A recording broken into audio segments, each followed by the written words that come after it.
जय हिंद दोस्तों, स्वागत है आपका आपके अपने YouTube channel the study ocean पर। दोस्तों आज हम लोग इंडियन ज्योग्राफी की एक बहुत खूबसूरत क्लास को एंजॉय करने वाले हैं। और दोस्तों अगर आपको कभी भी मानक समय रेखा और कर्क रेखा में कंफ्यूजन होता है तो आज के बाद से यह कभी कंफ्यूजन आपको होने वाला नहीं है। और कर्क रेखा के बारे में दोस्तों मैं ऐसा जबरदस्त ट्रिक आपको बताने वाला हूं कि फिर कभी आपको कर्क रेखा से संबंधित क्वेश्चन गलत भी नहीं होगा और हमेशा के लिए याद हो जाएगा। तो दोस्तों ध्यान से आप इस क्लास को पूरा देखेंगे, बहुत मजा आएगा आपको और इस टॉपिक से रिलेटेड आपके क्वेश्चन कभी भी गलत नहीं होंगे। आज हम लोग जो पढ़ने वाले हैं मानक समय रेखा और कर्क रेखा को पढ़ने वाले हैं, तो ये आपको ध्यान रखना है दोस्तों।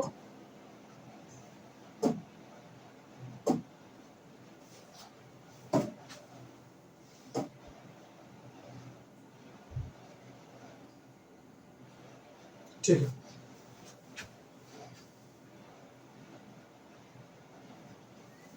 देखिए हम लोगों ने पिछले क्लास में ये जाना था कि ये जो ग्लोब है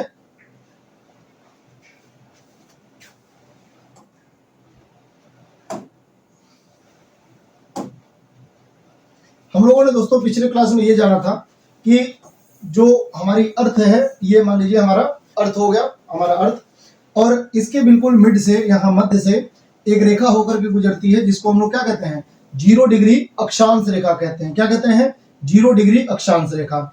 और दोस्तों यहीं पर मैं आपको एक और बात बता दूं कि हमने ये भी जाना था कि यहाँ बिल्कुल अर्थ है और अगर हम यहाँ 90 डिग्री से लेकर के यहाँ 90 डिग्री तक एक लाइन खींचते हैं तो इसको हम कहते हैं 0 डिग्री देशांतर रेखा। क्या कहते हैं? 0 डिग्री देशांतर रेखा कहते हैं, 0 डिग्री देशांतर रेखा। और 0 डिग्री देशांतर रेखा के ठीक पीछे रेखा कौन सी है दोस्तों? 180 अंश देशांतर रेखा। 180 अंश देशांतर रेखा और 0 डिग्री देशांतर रेखा, ये दोनों मिल करके हमारी अर्थ को, हमारी पृथ्वी को दो पार्ट में डिवाइड करते हैं। ये जो इधर राइट साइड वाला पार्ट होगा दोस्तों, यह क्या कहलाएगा? पूर्वी गोलार्ध कहलाएगा। आप थोड़ा ध्यान से सुने और ध्यान से समझने का प्रयास करें, एग्जाम में ऐसे ही क्वेश्चन आपसे पूछा जाएगा। तो ये जो राइट वाला पार्ट होगा, गोले का आधा पार्ट होगा, इसको पूर्वी गोलार्ध कहेंगे। और लेफ्ट वाला दोस्तों, ये वाला जो पार्ट होगा, इसको हम क्या कहेंगे? पश्चिमी गोलार्ध कहेंगे। क्या कहेंगे? पश्चिमी गोलार्ध, पश्चिमी गोलार्ध। तो इधर हो जाएगा पूर्वी गोलार्ध और इधर हो जाएगा पश्चिमी गोलार्ध। हमने ये भी जाना था कि हमारा जो इंडिया है दोस्तों, यहाँ पर हमारा प्यारा भारत, जो हमारा इंडिया है, इस तरीके से हमारा जो प्यारा भारत है दोस्तों, इंडिया है। इंडिया अभी मैं मैप में बताऊंगा, अभी मैं ये बता रहा हूं आपको कि इंडिया हमारा अगर उत्तरी दक्षिणी की बात करेंगे तो उत्तरी गोलार्ध में होगा। लेकिन अगर आप बात करेंगे पूर्वी पश्चिमी की, तो हमारा जो अर्थ पर हमारा जो इंडिया है वो दोस्तों कहां पे है? पूर्वी गोलार्ध में है। कहां पे है? पूर्वी गोलार्ध में है। तो ये बात तो हम जानते हैं। अब देखिए यहाँ पर ये 0 डिग्री देशांतर रेखा है और इसके ठीक पीछे दोस्तों, इसके ठीक पीछे 180 अंश देशांतर है। फिर इसी के समानांतर इधर जितनी भी लाइन खींची जाएगी, वो सभी की सभी क्या कहलाएंगी? ये सभी की सभी पूर्वी देशांतर रेखाएं कहलाएंगी। सभी की सभी क्या कहलाएंगी? पूर्वी देशांतर रेखाएं कहलाएंगी। ठीक है, पूर्वी देशांतर रेखाएं कहलाएंगी। तो दोस्तों गोले के आधे भाग पर इधर 1 2 3 4 5 6 ऐसे आप एक एक लाइन काउंट करते जाएंगे तो 180 लाइन इधर होगी। यानी कि अर्थ पर, आधे अर्थ पर 0 के बाद 1 2 3 4 5 6 ऐसे अगर इन लाइनों को काउंट करते जाएंगे तो एकदम पीछे तक चले जाएंगे दोस्तों। 0 डिग्री के ठीक पीछे वाली लाइन क्या हो जाएगी? 180 लाइन हो जाएगी कुल। तो 180 देशांतर हो गया पूर्वी गोलार्ध में। और ऐसे ही दोस्तों यहाँ पर भी पश्चिमी गोलार्ध में भी अगर आप लाइन खींचते हुए चले जाएंगे 1 2 3 4 5 6 तो 180 पीछे हो जाएगी। तो दोस्तों 180 और 180 कितने हो जाएंगे? 360 हो जाएंगे। कितने हो जाएंगे?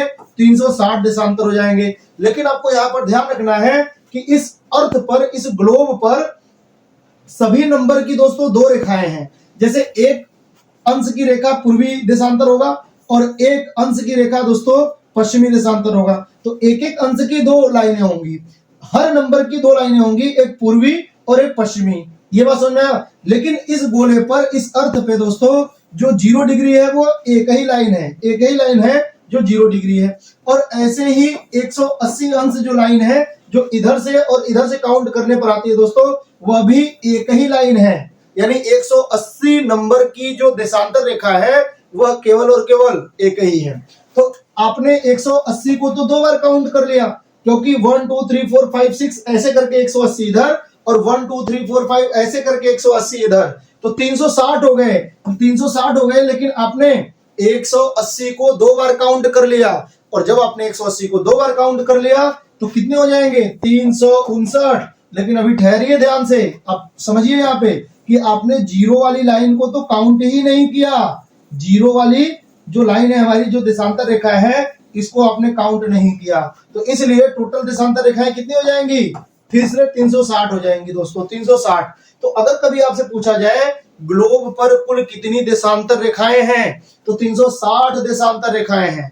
अच्छा दोस्तों, मैं आपको पिछली क्लास में एक बात बताया था, कुछ स्टूडेंट्स को कंफ्यूजन था, वो कंफ्यूजन भी मैं दूर कर देता हूं।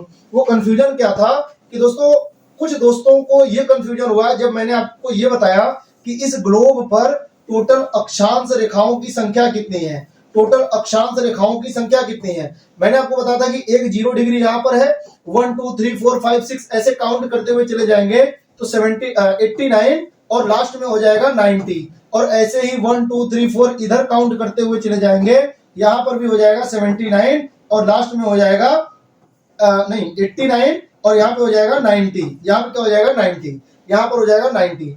लेकिन मैंने आपको बताया था कि 90 अंश ऊपर और 90 अंश नीचे, ये तो रेखा है ही नहीं है, यह तो एक बिंदु है। और जब ये दोस्तों यह एक बिंदु है तो इनको काउंट नहीं करेंगे, तो 90 90 कितना हो जाएगा? 180 हो जाएगा। लेकिन 90 90 180 है, और एक आपने 0 डिग्री को काउंट करेंगे तो कितना हो जाएगा? 181 हो जाएगा। लेकिन 90 तो लाइन है ही नहीं है, 90 तो रेखा है ही नहीं है, और इसलिए दोस्तों ये जब 90 रेखा नहीं होगा तो इसमें से 2 माइनस करेंगे तो कितना हो जाएगा? 179, 179। और 179 अक्षांश रेखाएं हैं। तो फिर कुछ स्टूडेंट ये कह रहे थे कि सर हमने तो 181 पढ़ा है, अगर अक्षांशों की संख्या पूछी जाएगी, मैं फिर से रिपीट कर रहा हूं, अगर अक्षांशों की संख्या पूछी जाएगी तब आप 180 181 बताएंगे, तब उसमें आप 90 को भी काउंट कर लेंगे। लेकिन अगर आपसे अक्षांश रेखाएं पूछी जाएंगी तो हमेशा 179 179 ही बताना है आपको, क्योंकि 90 अंश दोस्तों रेखा नहीं होती, वह एक बिंदु है, यह आपको ध्यान रखना है। चलिए आते हैं यहाँ पर, देखते हैं हम लोग। तो देखिए 180 अंश इधर 180 रेखाएं हैं, और 180 एक एक अंश पे अगर खींचा जाए तो 180 इधर होंगे, तो कुल कितने हो जाएंगे? 360। लेकिन 180 नाम की तो एक ही रेखा है, और 180 नाम की एक ही रेखा है, आपने 2 बार काउंट कर लिया तो कोई बात नहीं, आपने 0 को तो काउंट ही नहीं किया, और 0 को जब काउंट कर लेंगे तो टोटल देशांतर रेखाओं की संख्या कितनी हो जाएगी? 360। तो इस अर्थ पर, इस ग्लोब पर दोस्तों अगर एक एक अंश पर खींचा जाए तो कुल 360 देशांतर रेखाएं हैं। यह बात क्लियर हुआ कि नहीं? 360 देशांतर रेखाएं हैं। अब दोस्तों ये जो 0 डिग्री देशांतर रेखा है, इसी को प्रधान याम्योत्तर रेखा कहते हैं। क्या कहते हैं? प्रधान याम्योत्तर रेखा। प्रधान याम्योत्तर रेखा, ये जो 0 डिग्री वाली लाइन है, इसी को मानक रेखा माना जाता है। इसी को क्या मानते हैं? मानक समय रेखा मानते हैं पूरी दुनिया का। इसी को दोस्तों ग्रीनविच लाइन कहते हैं। क्या कहते हैं? ग्रीनविच लाइन कहते हैं, क्योंकि यह लंदन के ग्रीनविच नामक स्थान से होकर के गुजरती है। यह दोस्तों कई देशों से होकर के लाइन गुजरती है, यह भी आपको ध्यान रखना है, यह कई देशों से होकर के गुजरती है। मैं आपको बताता हूं, आप बिल्कुल इसको नोट कर लेंगे कि यह जो प्रधान याम्योत्तर रेखा है, या जिसको हम लोग कहते हैं ग्रीनविच लाइन, तो ये ग्रीनविच लाइन भाई कितने देशों से होकर के गुजरती है? ये जो ग्रीनविच लाइन है यह कितने देशों से होकर के गुजरती है? तो यह दोस्तों गुजरती है, देखते हैं हम लोग। सबसे पहले तो हो जाएगा ब्रिटेन, ब्रिटेन हो जाएगा, फिर फ्रांस, ब्रिटेन फ्रांस, फिर तीसरे नंबर पे Britain France Spain, Algeria, Algeria, Mali, छठे नंबर पे है बुर्किना फासो, बुर्किना फासो, और फिर सातवें नंबर पे हो जाएगा दोस्तों घाना, घाना। तो इतने देशों से ये लाइन होकर के गुजरती है, लेकिन ये लंदन के ग्रीनविच नामक स्थान से होकर के गुजरती है, जो हमारी मानक समय रेखा है। अब दोस्तों इधर इसके जितनी भी रेखाएं होंगी वो सभी के सभी क्या कहलाएंगी? ये सभी की सभी देशांतर रेखा, पूर्वी देशांतर रेखा कहलाएगी। क्या कहलाएगी? पूर्वी देशांतर रेखा कहलाएगी। तो एक बार मैं आपको ये चित्र में दिखा देता हूं, ये समझना थोड़ा जरूरी है आपको, बात समझ रहे हैं।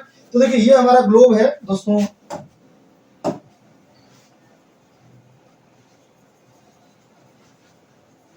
पीओके को हम क्यों छोड़े भाई, मैप में भले ही गूगल नहीं दिखाता लेकिन हम पीओके को तो छोड़ने वाले बिल्कुल भी नहीं है। तो हुआ ये कि इस ग्लोब में आपको ये दिखाई दे रहा होगा कि हमारा इंडिया बिल्कुल यहाँ पे है, और यहाँ पे दोस्तों ये 90 डिग्री है। मैं दूर पेन का कलर चेंज करता हूँ ताकि आपको दिखता है, विजिबल हो। यहाँ पे देखिए 90 डिग्री है दोस्तों, यहाँ पे बहुत सारी देशांतर रेखाएं इस तरीके से 90 डिग्री है, चारों तरफ इसके देशांतर रेखाएं गई हुई हैं। ये बात समझ में आया आपको। तो यहीं से, यहाँ से दोस्तों, यहीं से एक लाइन होकर के गुजरती है इस तरीके से, जो हमारी क्या है, एक तरीके से ऐसे समझिए, इस तरीके से। इसी को कहते हैं 0 डिग्री देशांतर रेखा। क्या कहते हैं? 0 डिग्री देशांतर रेखा। और इसी को प्रधान याम्योत्तर रेखा कहते हैं, या इसी को क्या कहते हैं, मानक समय रेखा कहते हैं पूरे वर्ल्ड का। अब इसके बाद एक एक अंश पे लाइन दोस्तों खींची गई है। तो इंडिया के जो सबसे पश्चिमी बिंदु से टच करते हुए जाता है लाइन, इसको हम लोग क्या कहते हैं, इसको हम लोग कहते हैं 68 अंश 7 मिनट पूर्वी देशांतर। 68 अंश 7 मिनट पूर्वी देशांतर, 68 अंश 7 मिनट पूर्वी देशांतर। और दोस्तों यहां से जो इंडिया को टच करते हुए इसके सबसे पूर्वी बिंदु किविथु को टच करते हुए जाती है लाइन, इसको हम लोग क्या कहते हैं, 97 अंश 25 मिनट देशांतर लाइन। तो ये 68 अंश 7 मिनट पूर्वी देशांतर लाइन, और ये 97 अंश 25 मिनट पूर्वी देशांतर लाइन। अब दोस्तों देखिए, आपको ये पता है कि ये अर्थ हमेशा ऐसे घूमती रहती है, जैसे सूर्य के सामने अर्थ हमेशा घूमती रहती है। तो जैसे मान लीजिए कि यहाँ पर सूर्य है, अब थोड़ा सा समझिए यहाँ पे, जैसे मान लीजिए यहाँ पे सूर्य है, तो ये वाला जो भाग होगा, यहाँ पर मान लीजिए सूर्य का प्रकाश सीधा पड़ रहा है, यहाँ पे सूर्य का प्रकाश सीधा पड़ता है। अब ये अर्थ पूरा एक तरीके से घूम करके पूरा एक चक्कर लगा के फिर यहीं पर पहुंचने में, यहाँ पे पहुंचने में अर्थ को कितना टाइम लगता है, लगभग दोस्तों 24 घंटे। 24 घंटे एग्जैक्ट नहीं है, लेकिन हाँ लगभग 24 घंटे। और 24 घंटे में टाइम कितना होता है, मिनट में, मिनट में दोस्तों अगर निकालेंगे तो 1440 मिनट होता है। कितना होता है, 1440 मिनट होता है, 1440 मिनट, 1440। इस अर्थ को मैं ये बताना चाह रहा हूं कि जैसे मान लीजिए यहाँ पे सूर्य है, यहाँ पे हमारा सन है, और ये अर्थ ऐसे घूम रही है, तो घूम करके पूरा एक चक्कर फिर सूर्य के सामने, यह वाला जो भाग होगा जहां पर सूर्य का प्रकाश पड़ेगा, ये पूरा एक चक्कर लगा करके फिर यहीं पर पहुंचने में कितना समय लगेगा, 24 घंटे का समय लगता है। क्योंकि यहाँ पर अगर कोई व्यक्ति है, वह पूरा एक चक्कर लगा करके फिर उसी टाइम पर, सेम टाइम पर कब पहुंचता है, 24 घंटे के बाद पहुंचता है। 24 घंटे के बाद दोस्तों हमारे यहाँ जो मौसम जैसा इन्वायरमेंट होता है, वैसे ही 24 घंटे बाद फिर होता है, सुबह शाम रात दोपहर, रात फिर सुबह, फिर एक तरीके से यही दिनचर्या होती रहती है। तो 24 घंटे का समय लगता है हमें जिस भी स्थान पे है सूर्य के सामने वापिस से वहां पे आने में, 24 घंटे का समय लगता है पूरा एक चक्कर लगाने में। तो इसका मतलब हमने एक चीज जाना कि 1440 मिनट में, 1440 मिनट में 360 देशांतर रेखा घूमती है, 360 देशांतर रेखा दोस्तों घूमती है। 1440 मिनट में 360 देशांतर रेखा घूमती है, मतलब पृथ्वी अपना पूरा एक चक्कर पूरा करती है। तो 1400, अरे भाई यहां लिखता हूं, 1440 मिनट में दोस्तों अगर 360 मिनट, सॉरी, अगर 1440 मिनट में 360 अंश अर्थ रोटेट करती है, घूमती है, तो दोस्तों अगर इसको काटेंगे तो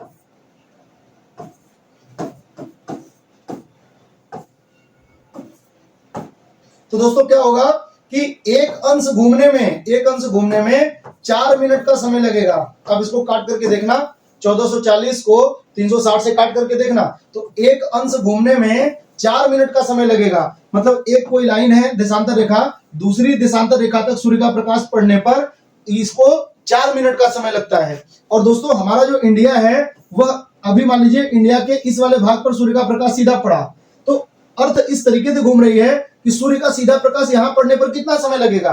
तो देखिए 68 अंश 7 मिनट सबसे इंडिया का पश्चिमी भाग है, 68 अंश 7 मिनट सबसे पश्चिमी भाग है, और 97 25 मिनट सबसे पूर्वी भाग है।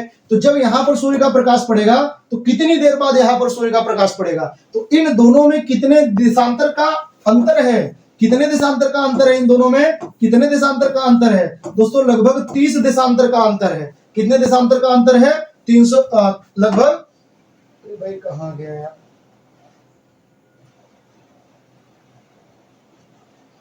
आज बोर्ड सही से नहीं चल रहा है,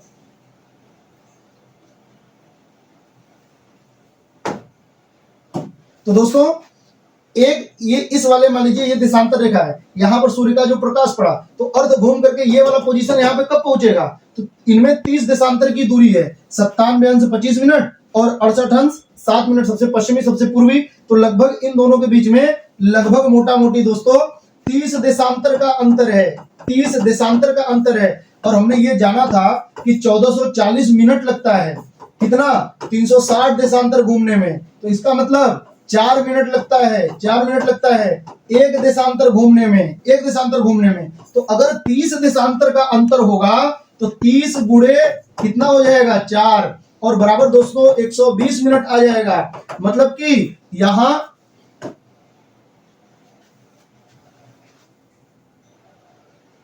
ये क्या आ गया,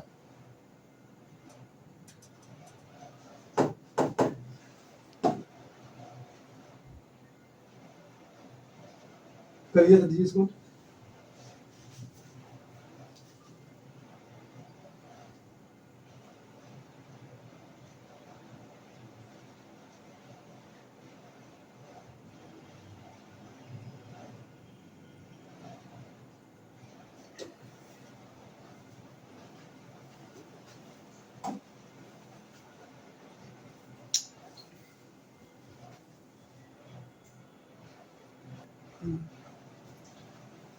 तो दोस्तों हमने ये जाना था कि इंडिया का सबसे पश्चिमी जो रेखा है, जो देशांतर रेखा यहां से गुजरती है 68 अंश 7 मिनट और जो सबसे पूर्वी बिंदु है 97 अंश 25 मिनट और इन दोनों के बीच में 30 देशांतर का अंतर है। कितने देशांतर का अंतर है, 30 देशांतर का अंतर है, 30 देशांतर का अंतर है।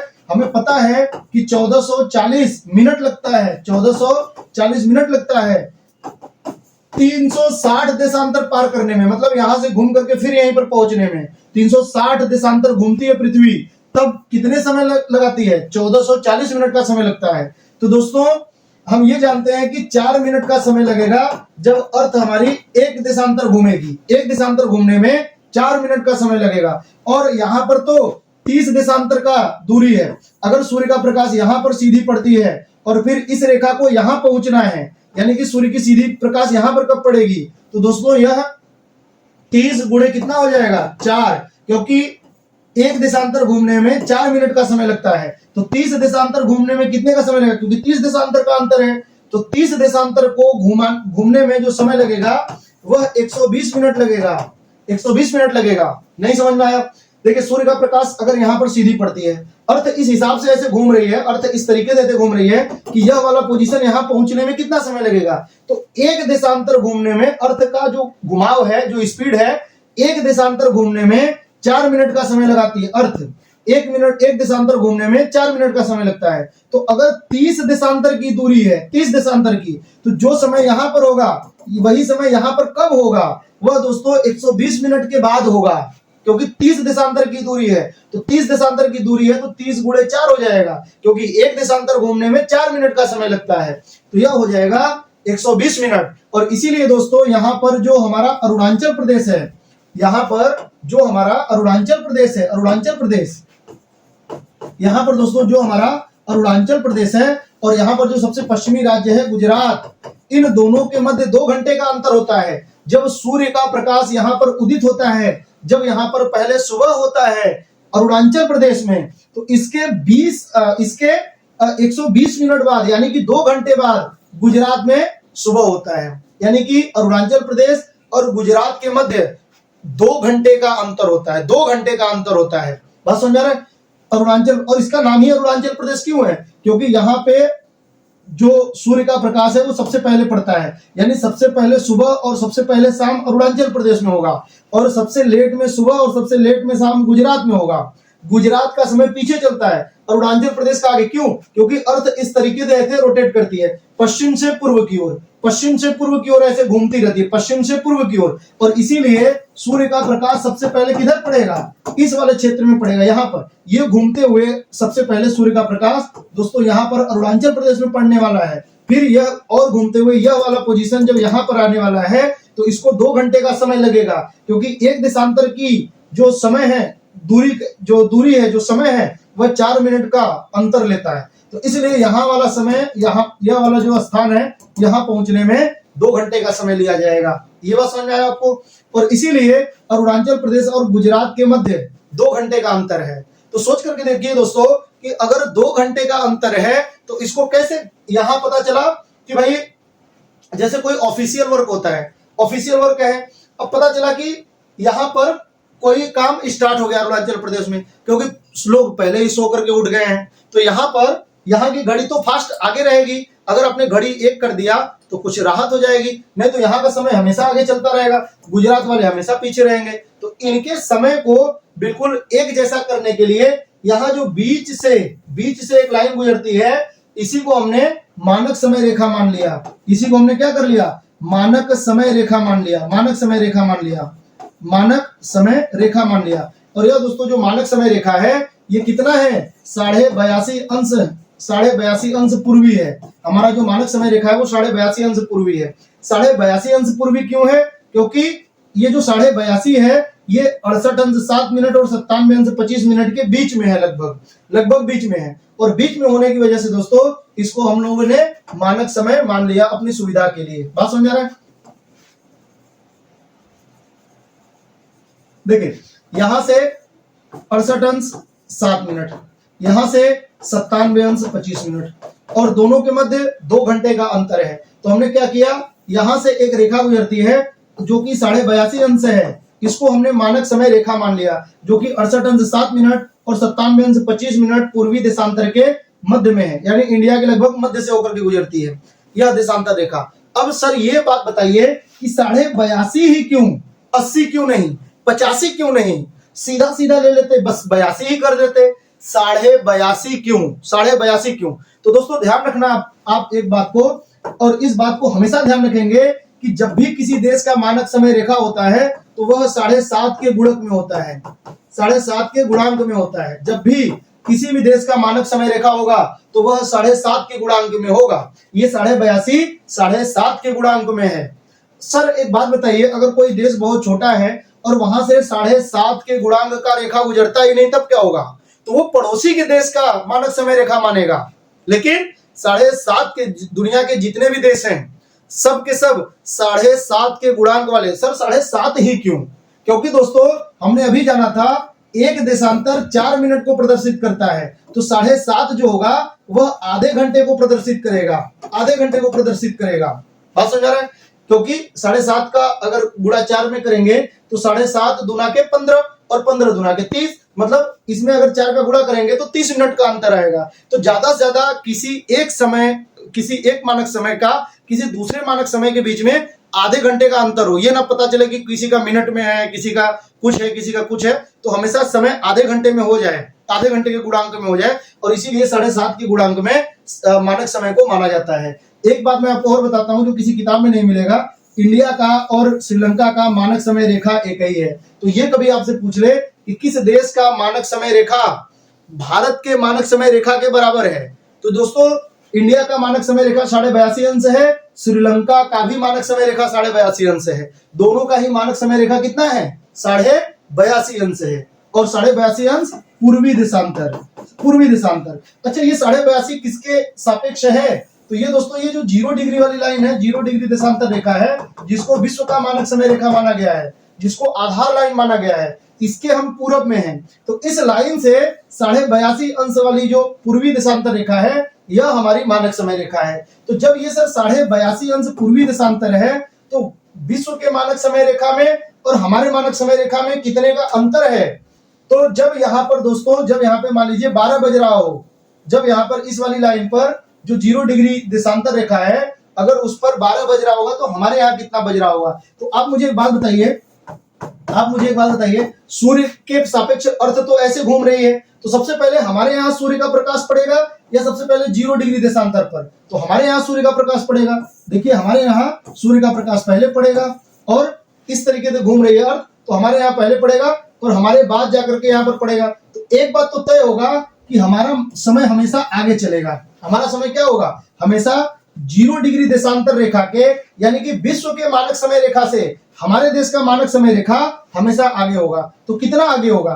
तो हम जानते हैं कि एक देशांतर 4 मिनट को प्रदर्शित करती है, तो 82.5 देशांतर रेखा, ये 82.5 देशांतर रेखा कितने समय को प्रदर्शित करेगी? तो 82.5 गुणे 4 करेंगे दोस्तों, तो निकल करके आएगा 82.5 320।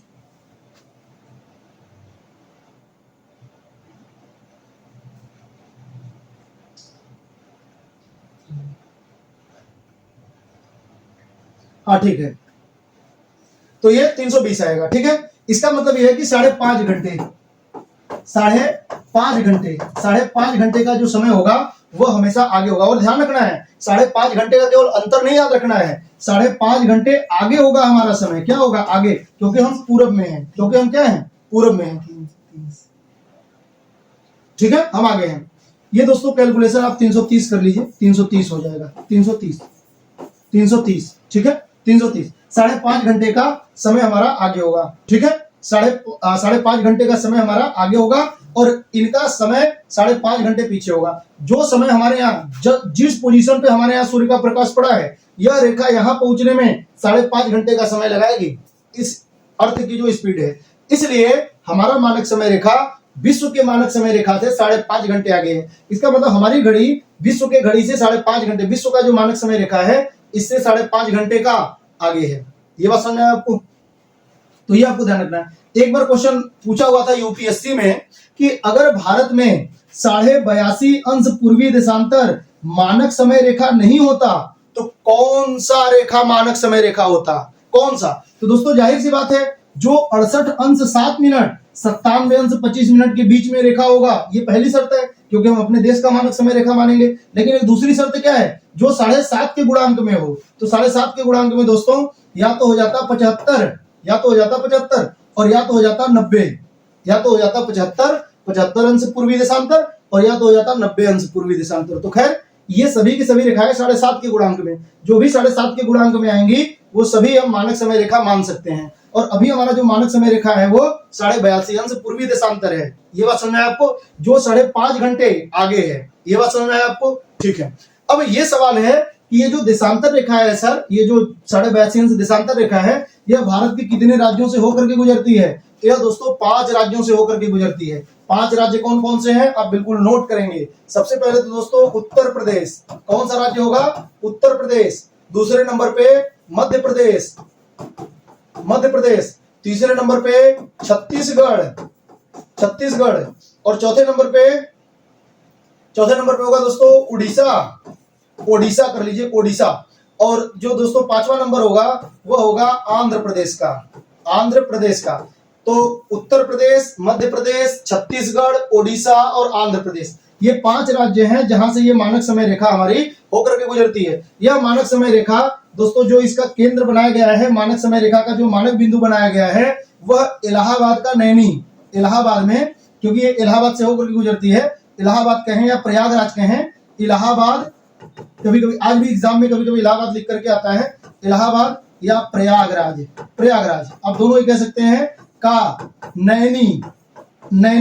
तो नैनी से होकर के गुजरता है। या तो आप मिर्जापुर ध्यान रखेंगे, मिर्जापुर, तो या तो दोस्तों प्रयागराज का नैनी या मिर्जापुर से यह लाइन होकर के गुजरती है। होकर के तो गुजरती है 5 राज्यों से, लेकिन उसका आधार वहीं पर बना हुआ है। चलिए देखते हैं। तो भारत का मानक समय रेखा जो इंडियन स्टैंडर्ड टाइम है, IST जिसे बोलते हैं, 82.5 अंश पूर्वी देशांतर रेखा पर स्थित है। 82.5 अंश पूर्वी देशांतर रेखा पर स्थित है। इसे भारतीय मानक समय रेखा के रूप में जाना जाता है। मुख्य बिंदु देख लेते हैं। यह रेखा उत्तर प्रदेश, मध्य प्रदेश, छत्तीसगढ़, ओडिशा और आंध्र प्रदेश से होकर के गुजरती है। भारत का मानक समय रेखा 82.5 अंश पूर्वी देशांतर रेखा पर आधारित है। यह रेखा उत्तर प्रदेश के मिर्जापुर जिले के पास से गुजरती है। तो आप मिर्जापुर के पास से कहें या तो इलाहाबाद के नैनी से कहें। भारत में मानक समय रेखा की गणना इलाहाबाद या प्रयागराज के नैनी वेधशाला के क्लॉक टावर से होकर के जाती है। क्लॉक टावर, वहां पे दोस्तों क्लॉक टावर बना हुआ है, वहीं से गणना की जाती है समय का। तो इलाहाबाद का नैनी या मिर्जापुर आप ध्यान रखेंगे। देखिए यह हमारा प्यारा इंडिया है और दोस्तों यहाँ पे है, यहाँ से जो लाइन गुजरती है ये गुहार होता है जो कि 68 अंश 7 मिनट है। और यहाँ पर दोस्तों किविथु है, यहाँ पर किविथु है जो 97 अंश 25 मिनट है। और इसके बीच से बिल्कुल इसके मिड से इस तरीके से ये लाइन गुजरती है जो 82.5 अंश है। और अगर इधर हम कहीं जीरो मान लेते हैं तो इस जीरो से ये 82.5 अंश पूरब की ओर है, और पूरब की ओर होने की वजह से हमारे यहाँ सूर्य का प्रकाश पहले पड़ेगा। और ये कितने राज्यों से जाती है? तो उत्तर प्रदेश, मध्य प्रदेश, छत्तीसगढ़, उड़ीसा और यहाँ पे है दोस्तों आंध्र प्रदेश। यहाँ पे है आंध्र प्रदेश। तो ये 5 राज्यों से होकर के गुजरती है यह जो हमारी मानक समय रेखा है। क्लियर है? 82.5 अंश पूर्वी देशांतर। तो इसकी जरूरत ही क्यों पड़ी थी? यह रेखा भारत के लगभग मध्य में स्थित है। जो हमारा मानक समय रेखा है यह लगभग भारत के मध्य में स्थित है और भारत के समय को एक समान बनाए रखने के लिए चुनी गई है। एक समान बनाने के लिए क्यों चुनी गई है? क्योंकि मैंने आपको बताया दोस्तों कि इंडिया के सबसे पूर्वी छोर और सबसे पश्चिमी छोर के बीच में इंडिया के सबसे पूर्वी और सबसे पश्चिमी के बीच में दोस्तों 2 घंटे का अंतर है, क्योंकि 30 देशांतर का अंतर है। 30 देशांतर का अंतर है और 30 देशांतर का अंतर का मतलब होता है 2 घंटे का अंतर होगा। भारत का क्षेत्र सबसे पूर्व में अरुणाचल प्रदेश एवं सबसे पश्चिम में गुजरात है, जो एक दूसरे से बहुत दूर हैं। भारत पूर्व से पश्चिम में लगभग 30 देशांतर तक फैला हुआ है। 30 देशांतर तक क्यों? क्योंकि 68 अंश 7 मिनट से 97 अंश 25 मिनट है। तो लगभग 30 देशांतर की दूरी है जो सबसे पश्चिमी बिंदु है और जो सबसे पूर्वी बिंदु है। अर्थ को 360 देशांतर घूमने में 24 घंटे का समय लगता है। अर्थ को पूरा 360 डिग्री घूमने में 24 घंटे का समय लगता है। तो 360 देशांतर बराबर कितना होगा? 1440 मिनट। और एक देशांतर बराबर कितना होगा? 4 मिनट। याद रहेगा आपको? अच्छा, अगर ये कहा जाए कि 1 घंटे में अर्थ कितने देशांतर घूमती है, तो 1 घंटे में 15 देशांतर, क्योंकि एक देशांतर में 4 मिनट, तो 15 देशांतर में 60 मिनट, मतलब कि 1 घंटा। हर एक देशांतर के बीच समय का अंतर 4 मिनट का होता है। इस कारण पूर्व और पश्चिम भारत में लगभग 2 घंटे का समय अंतर होता है। समझ में आया आपको? इस असमानता को दूर करने के लिए 82.5 अंश पूर्वी देशांतर को भारत का मानक समय रेखा चुना गया है। पूरे देश में एक समान समय का पालन होता है। इसीलिए दोस्तों, क्योंकि इनके बीच में बहुत दूर है ये, और इसीलिए 82.5 अंश पूर्वी देशांतर को मानक समय रेखा माना गया। क्यों माना गया? क्योंकि समय लगभग बराबर मेंटेन हो सके। पूरे देश में एक ही घड़ी होगी जो लगभग बीच वाले पॉइंट से होकर के चलेगी, और जो वहां पे घड़ी में जो समय होगी वह पूरे देश को मानना पड़ेगा। ठीक है? पूरे देश में एक समान समय का पालन होता है। यह समय पूरे भारत में मान्य है, चाहे स्थान पूर्व में हो या पश्चिम में हो। इससे देश के प्रशासन, व्यापार, रेलवे, विमानन और अन्य गतिविधियों में समन्वय रहता है। लेकिन बहुत सारे ऐसे देश हैं जो भौगोलिक रूप से, देशांतरी रूप से बहुत ज्यादा फैले हुए हैं, और जब बहुत ज्यादा फैले हुए हैं तो दोस्तों उनके लिए कई सारे मानक समय बनाना पड़ता है। बहुत सारे देशों में बहुत घड़ियां हैं। जैसे फ्रांस है तो फ्रांस में सबसे ज्यादा 11 मानक समय रेखा है, 12 है। बात समझ रहा ना? तो ऐसे बहुत सारे देश हैं दोस्तों जिनके पास बहुत ज्यादा मानक। अब कहेंगे आपकी सर फ्रांस तो छोटा सा है, रूस का कहते हैं, अमेरिका का कहते हैं, कनाडा का कहते हैं, तो बात समझ में आता। फ्रांस तो मैप में बहुत छोटा है। दोस्तों फ्रांस बहुत छोटा है, लेकिन फ्रांस के आज भी बहुत दुनिया के अलग अलग कोने में छोटे छोटे द्वीप उपनिवेश हैं। फ्रांस के बहुत सारे उपनिवेश हैं, दुनिया के लगभग हर कोने में उसका उपनिवेश है। छोटा मोटा द्वीप आपको मिल जाएगा फ्रांस का। इसलिए उन जगहों के समय को मेंटेन करने के लिए फ्रांस में अगर कोई घटना होती है तो वो न्यूज में 12 मानक समय रेखा को बताते हैं कि यहाँ के मानक समय के हिसाब से ये समय हो रहा है, यहाँ के मानक समय के हिसाब से ये समय हो रहा है। इस तरीके से फ्रांस में 12 घड़ियां चलती हैं। ये बात समझ में आया आपको? फ्रांस में 12 घड़ियां हैं, हमारे देश में तो एक ही घड़ी है। तो ये समय को लेकर के मेंटेन करता है। घड़ी एक ही होती है, लेकिन अरुणाचल प्रदेश का जो समय होता है वो थोड़ा आगे चलता है। उनके घड़ी में समय वही होगा, लेकिन उनका समय आगे चलता है, मतलब वहां पे जल्दी सुबह होगा और जल्दी शाम हो जाएगा। गुजरात का समय लेट चलता है, वहां पे लेट में सुबह होगा तो लेट में शाम होगा। ये बात समझ में आया आपको? तो इससे देश के प्रशासन, व्यापार, रेलवे, विमानन और अन्य गतिविधियों में समन्वय बना रहता है। यह रेखा 5.5 घंटे 5 घंटे 30 मिनट आगे है और ग्रीनविच मीन टाइम रेखा से मतलब 5.5 घंटे आगे है। यानी जब जीएमटी पर, यानी कि जो विश्व का मानक समय रेखा है जिसे ग्रीनविच लाइन कहते हैं, रेखा पर रात के 12:30 बजते हैं तो भारत में सुबह के 5:30 बज रहे होते हैं। क्यों? क्योंकि हमारा तो भैया समय आगे है 5.5 घंटे, तो 5.5 घंटे हम पहले चलेंगे। तो हमारे यहाँ 5:30 बजे का सुबह होता है, तब उनके यहाँ 12 रात का बज रहा होता है। क्लियर है?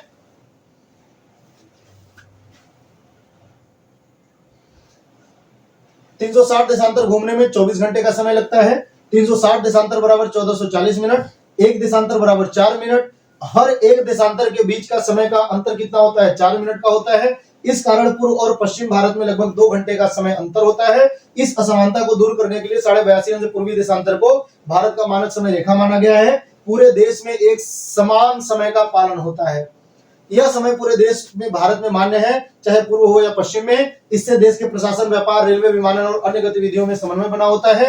यह रेखा 5.5 घंटे आगे है ग्रीनविच टाइम से, यानी कि जब जीएमटी पर 12 बजे रहे होते हैं तो हमारे इंडिया में 5:30 बजे सुबह हो रहा होता है। ठीक है,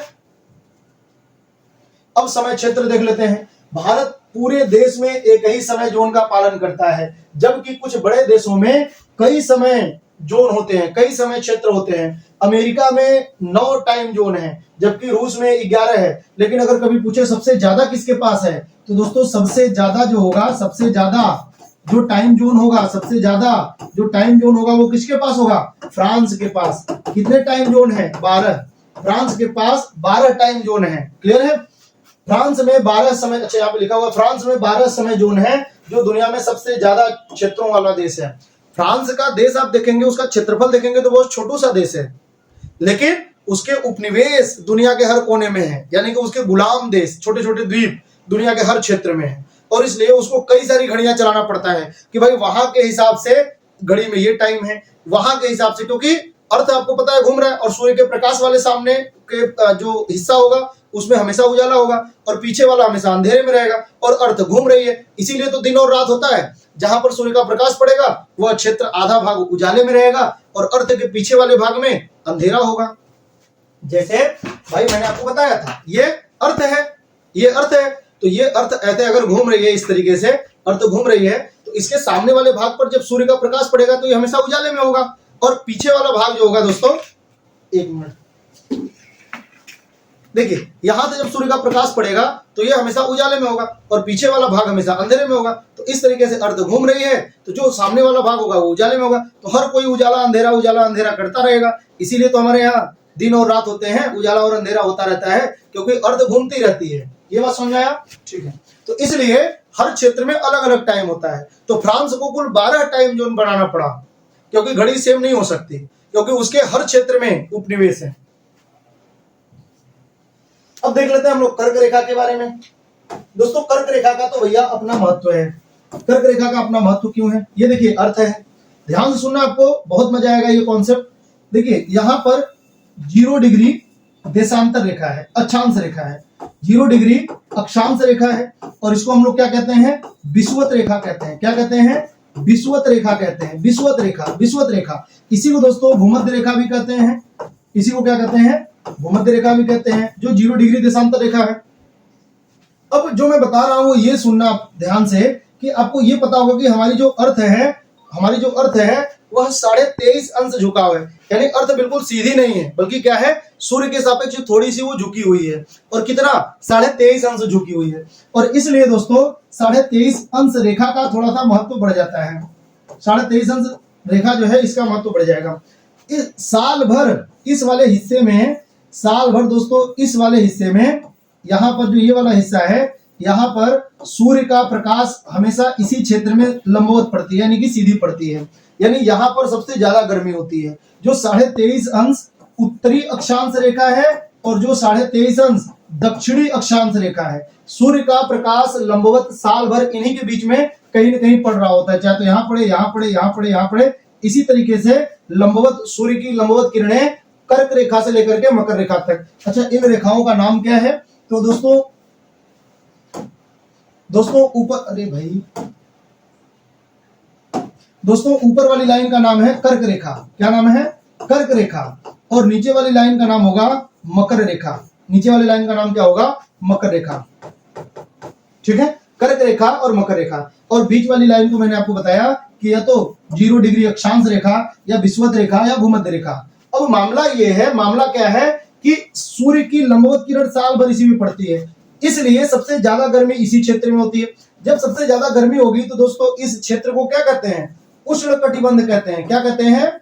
उष्ण कटिबंध, उष्ण कटिबंध कहते हैं, उष्ण कटिबंध कहेंगे। क्लियर है? और 23.5 से लेकर के 66.5, 23.5 से लेकर के 66.5, तो यहाँ पे 66 पॉइंट हाफ कर लीजिए, तो 66 से 1/2, तो ये उत्तरी अक्षांश रेखा है। और यहाँ पर भी 66.5 अंश रेखा आप मान लीजिए, तो ये हो गया उत्तरी और ये हो गया दक्षिणी।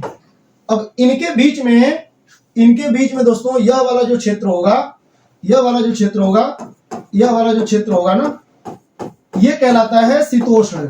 ये क्या कहलाएगा? शीतोष्ण कहलाएगा। क्या कहलाएगा? शीतोष्ण कहलाएगा। और ऐसे ही यहां पर भी जो मकर रेखा है, मकर रेखा से लेकर के ये अंटार्कटिका वृत्त कहते हैं इसको। ठीक है, तो इसको आर्कटिक वृत्त कहते हैं, इसको अंटार्कटिका वृत्त कहते हैं, है ना। अभी मैं नाम में आपको नहीं उलझा रहा हूं। ऊपर वाले 66.5 डिग्री लाइन को आर्कटिक वृत्त कहते हैं और नीचे वाले 66.5 डिग्री वाली लाइन को अंटार्कटिका वृत्त कहते हैं। तो यहां पर दोस्तों ये वाली जो इस वाले जोन जो होगा ना, ये वाला, इसमें लगभग गर्मी और सर्दी लगभग इक्वल सा होता है, इसलिए इसको क्या कहते हैं? शीतोष्ण कहते हैं। क्या कहते हैं? शीतोष्ण। शीत मतलब ठंडी और उष्ण मतलब गर्मी, तो इसका मिला जुला नाम रख दिया गया, शीतोष्ण रख दिया गया। और यहां पर भी इसका नाम क्या होगा? शीतोष्ण होगा, शीतोष्ण होगा। बात समझ में आपको? तो शीतोष्ण दो है, शीतोष्ण जोन अर्थ में दो, अर्थ पर दो है। एक शीतोष्ण है दोस्तों उत्तरी शीतोष्ण। क्या कहते हैं? उत्तरी शीतोष्ण। और एक शीतोष्ण है दक्षिण में, तो इसको क्या कहते हैं? दक्षिणी शीतोष्ण। क्या कहते हैं? दक्षिणी शीतोष्ण। तो एक दक्षिणी शीतोष्ण है, एक उत्तरी शीतोष्ण है। ये बात समझ आया? बीच वाला जो पार्ट है इसको उष्ण कटिबंध कहते हैं। और ये वाला जो दोस्तों होगा 66.5 से लेकर के 90 तक, इसको कहते हैं शीत कटिबंध। क्या कहते हैं? शीत कटिबंध। तो इसको क्या कहेंगे? इसको भी कहेंगे शीत कटिबंध। क्या कहेंगे? शीत कटिबंध, शीत कटिबंध। इस वाले शीत कटिबंध को क्या कहेंगे? उत्तरी शीत कटिबंध, उत्तरी शीत कटिबंध। और नीचे वाले को क्या कहेंगे? दक्षिणी शीत कटिबंध, दक्षिणी शीत कटिबंध। तो दोस्तों कई बार एग्जाम में यही पूछा जाता है कि हमारे अर्थ पर कुल कितने कटिबंध हैं, कुल कितने कटिबंध हैं। तो दोस्तों 5 कटिबंध हैं। ऊपर से नीचे की ओर देखिए, उत्तरी शीत कटिबंध, फिर उत्तरी शीतोष्ण कटिबंध, फिर आता है उष्ण कटिबंध, उष्ण कटिबंध जो कर्क से लेकर के मकर तक है, कर्क से लेकर के मकर तक है। फिर आता है दक्षिणी शीतोष्ण और फिर आता है दक्षिणी शीत कटिबंध। सर इतना क्यों बता रहे हैं? इतना इसलिए बता रहे हैं दोस्तों ताकि आपको यह समझ में आए कि हमारे अर्थ के मामले में दोस्तों यहां हमारा इंडिया है, यहां पे हमारा इंडिया है अर्थ पे, यहां पे हमारा इंडिया है, यहां पे हमारा इंडिया है दोस्तों। ठीक है, इंडिया है। तो अब आप मुझे एक बात बताइए कि इंडिया के ऊपर से कर्क रेखा होकर के गुजरती है, इंडिया के लगभग मध्य से कर्क रेखा होकर के गुजरती है, इंडिया के लगभग मध्य से कर्क रेखा होकर के गुजरती है। तो इंडिया का जो दक्षिणी पार्ट होगा यह किस कटिबंध में आएगा और इंडिया का जो उत्तरी भाग होगा वह किस कटिबंध में आएगा? तो इंडिया का दक्षिणी पार्ट, दक्षिणी आधा पार्ट उष्ण कटिबंध में आता है और इंडिया का उत्तरी आधा भाग शीतोष्ण कटिबंध में आता है। तो इसलिए एग्जाम में कभी भी आपसे पूछे कि भौगोलिक रूप से इंडिया किस कटिबंध में स्थित है, भौगोलिक रूप से इंडिया किस कटिबंध में स्थित है, तो आप बताएंगे उष्ण कटिबंध में और शीतोष्ण कटिबंध में। इंडिया का दक्षिणी आधा भाग उष्ण कटिबंध में स्थित है और इंडिया का उत्तरी आधा भाग शीतोष्ण कटिबंध में स्थित है। ये बिल्कुल रट लेंगे। और कर्क रेखा इंडिया के लगभग मध्य से होकर के गुजरती है। ये बात समझ में आया आपको? जैसे देखिए यहां पर ये हमारा प्यारा भारत है और यहां से दोस्तों इंडिया के लगभग मध्य से होकर के कौन सी लाइन गुजरती है? कर्क रेखा, कर्क रेखा जो कि 23.5 अंश उत्तरी अक्षांश रेखा है, उत्तरी अक्षांश रेखा है ना। यहां दोस्तों यहां से जो इंडिया के दक्षिण से कन्याकुमारी से होकर के गुजरती है यह 8 अंश 4 मिनट है और जो ऊपर से गुजरती है यह 37 अंश 6 मिनट है। और यहीं कहीं दोस्तों ये वाली जो लाइन है यह कौन सी लाइन है? तो ये है 23.5 अंश उत्तरी देशांतर रेखा। तो यही लाइन क्या करती है? इंडिया के ऊपर वाले भाग में अलग कटिबंध बनाती है और इंडिया के नीचे वाले भाग में अलग कटिबंध बनाती है। तो इंडिया कर्क रेखा के नीचे का जो भाग होगा, ये वाला जो पार्ट होगा, इसको हम लोग कहते हैं कि यह तो भैया उष्ण कटिबंध में स्थित है।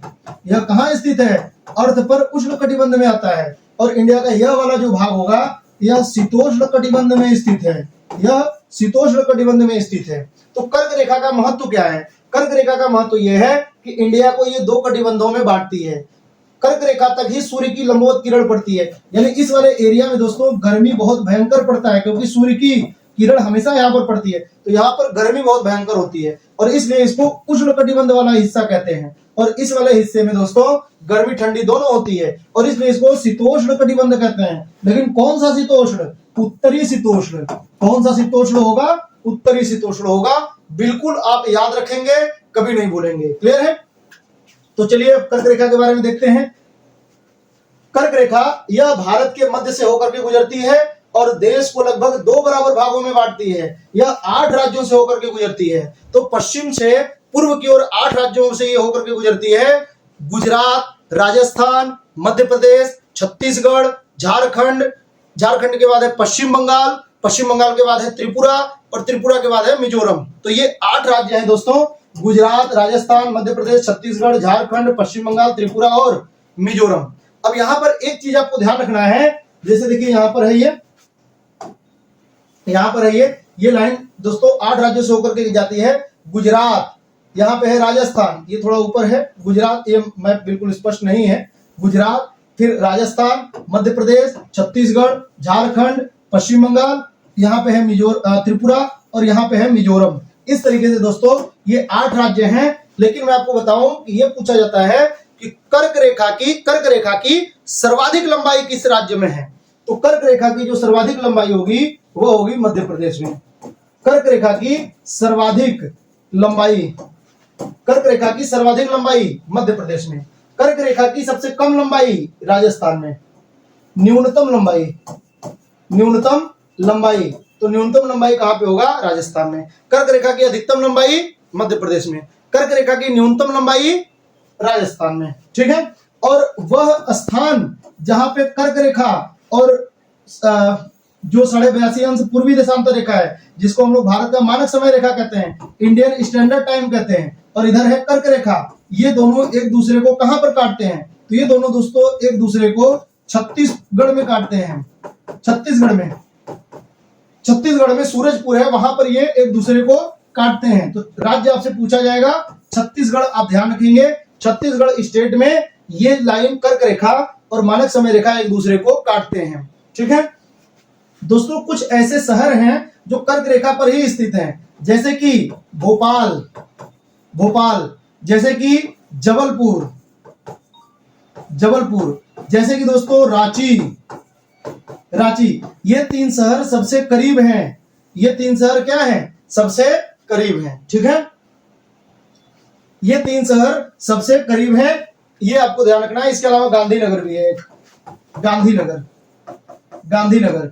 ठीक है, तो भोपाल, जबलपुर, रांची और गांधीनगर, यह 4 राज्य आप ध्यान रखेंगे कि यह कर्क रेखा के बिल्कुल पास में है, बिल्कुल समीप में है।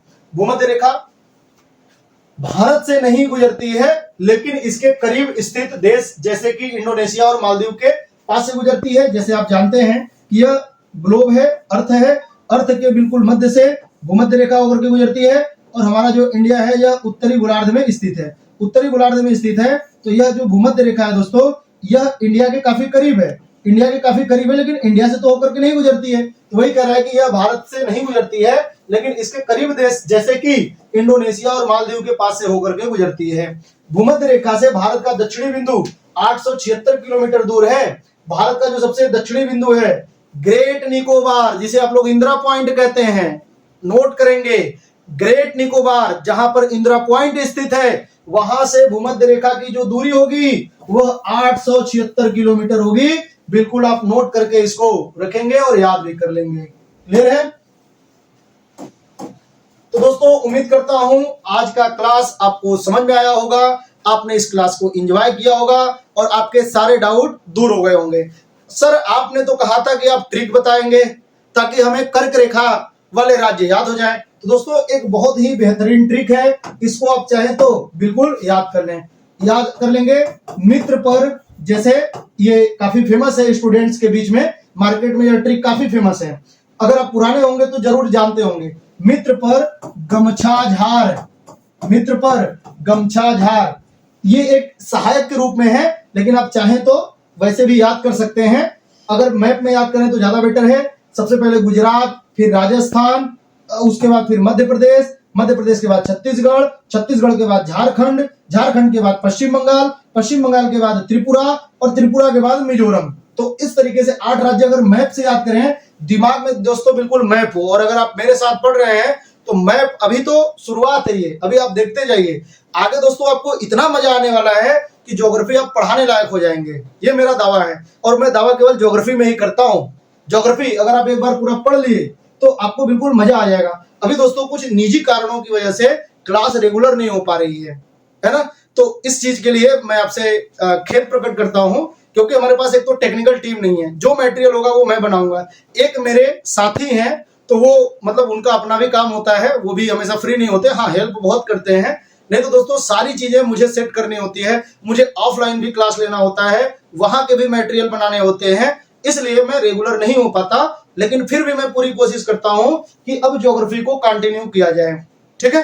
तो इसका ट्रिक क्या होगा दोस्तों, मी से मिजोरम, मी से क्या हो जाएगा मिजोरम, त्र से क्या हो जाएगा त्रिपुरा, त्रिपुरा, प से क्या हो जाएगा पश्चिम बंगाल, पश्चिम बंगाल, र से क्या हो जाएगा राजस्थान, राजस्थान, ग से क्या हो जाएगा गुजरात, गुजरात, म से क्या हो जाएगा मध्य प्रदेश, छा से क्या हो जाएगा छत्तीसगढ़, छत्तीसगढ़, और झार से क्या हो जाएगा झारखंड, झारखंड। तो दोस्तों यह सीक्वेंस तो आपको नहीं बताता, लेकिन हाँ ये जरूर बता देता है कि कितने राज्यों से होकर, कौन कौन से राज्य से होकर के कर्क रेखा गुजरती है, ठीक है।